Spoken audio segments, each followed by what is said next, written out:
大家好，我是위쇼군. 여러분 안녕하십니까? 원포인트 차이나의 우수근입니다. 오늘은요, 중국이 국경을 전격 봉쇄하다시피 했는데요.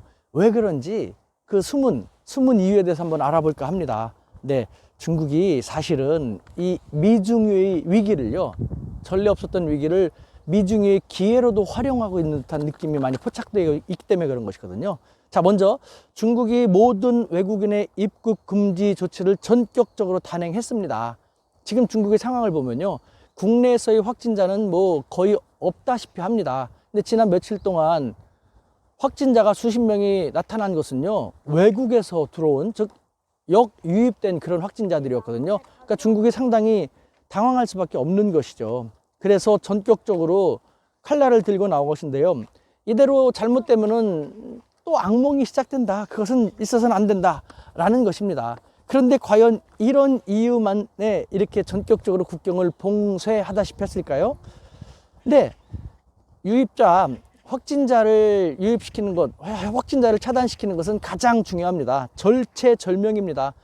이것이 코로나19 상황이 제대로 관리되지 않으면 아무것도 할 수 있는 게 없다시피 하니까요. 하지만 그것 외에 또 다른 시급한 목적이 몇 개 있습니다. 그 중에 하나 빼놓을 수 없는 것이 중국의 양회를 빨리 개최해야 된다는 것이죠.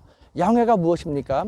우리로 말하면은 정기국회이죠. 그 다음에 우리한테는 없는 정치협상회라고 하는 것인데, 우리의 국회하고 정기협상회 매년 3월 초에 개최합니다. 그 1년 동안 중국은 어떻게 진행될 것이다 라는 거에 대해서 국민들에게 보고를 하고 승인을 받아서 정상적으로 드디어 양해를 마친 다음에 1년 동안의 중국이 정상적으로 시작되는 것이거든요. 중국은 아직 코로나19로 인해서 양해를 연기함으로써 정상적인 2020년이 시작되지도 않은 상태입니다. 그렇기 때문에 양해를 빨리 해야 되는데, 이를 위해서도 확진자가 없어야 되지 않습니까? 중국 전역에서 가장 중요한 최고 지도자들이 모이는 것이니까요. 네, 그래서 전격적으로 해외에서 유입되는 확진자들을 차단하기 위해서 이와 같은 칼날을 들이댄 것이죠. 한편 코로나19가요, 중국에서 가장 중요한 이 양회에도 지금 영향을 이런 식으로도 미치고 있습니다. 어떤 식으로냐, 연기는 이미 된 것이니까 그렇다 치더라도 양회를 그러면 차제에 앞으로도 바이러스가 계속 생길 수도 있으니까 그때마다 연기하기는 뭐 하지 않냐, 그러면은 온라인 미팅, 화상회의를 통해서 양회를 진행하는 것은 어떨까라는 그런 논의도 하고 있다고 하고요. 또 한 가지는요, 양회에 참가하는 인원들이 3천 몇백 명이거든요. 그 사람들이 우리식으로 하면 국회의원들인 겁니다. 인민대표라고 하는데, 이 너무 많은 사람들이 다 모이기 쉽지 않으니까 그러면 대폭 참가 숫자를 줄이는 건 어떠냐라는 식으로 전례 없는 논의도 하게끔 코로나19가 중국의 최대 정치 행사에도 영향을 끼치고 있는 것이죠. 한편 전격 봉쇄까지 결정하는 중국의 과정을 보면요, 저는 계속해서 중국 측하고 통화를 하면서 파악을 하고 있는데요, 정말 이들은 미중유, 여태까지 없었던 그 미중유의 위기를 미중유의 기회로도 활용하려는 것이 아닌가라는 그런 생각이 듭니다. 대단히 실사적이고 대단히 현실적인 중국이지 않습니까?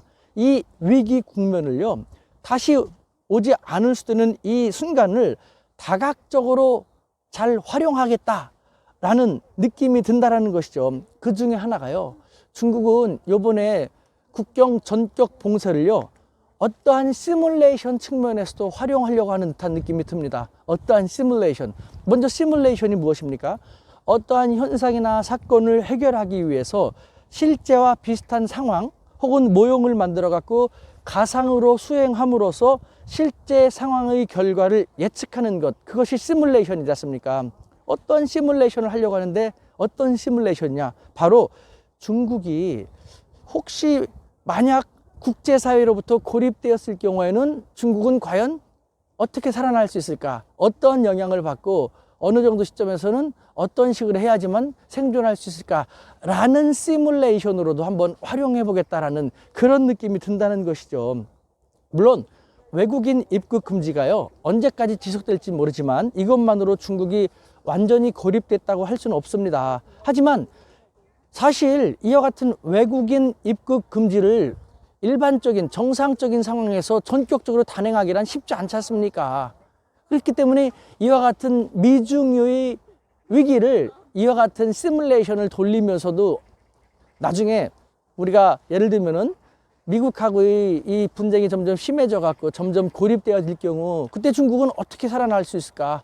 중국은 과연 고립 국면에서 어떤 식으로 버텨낼 수 있을까라는 시뮬레이션으로 한번 활용하겠다라는 그런 느낌이 많이 들었다는 것이거든요. 저는 지금 그 부처에서는요, 모 부처에서는 이와 같은 목적을 위한 TF를 만들어 갖고 그렇게 하고 있다라는 느낌이 듭니다. 이와 같은 모습을 보면요, 중국이 잘한다 못한다 그걸 떠나서요, 중국이 좋다 싫다 그걸 떠나가지고요, 참 중국은 정말 거시기하다는 느낌이 다시 한번 듭니다. 정말 대단한 짬뽕, 대단한 중국이다 라는 느낌이 듭니다. 네, 어쨌든 우리도 이런 중국에 대해서 반면 교사건 정면 교사건 한 번쯤은 벤치마킹 해볼 필요도 있지 않을까라는 생각이 들기도 합니다. 우수근이었습니다.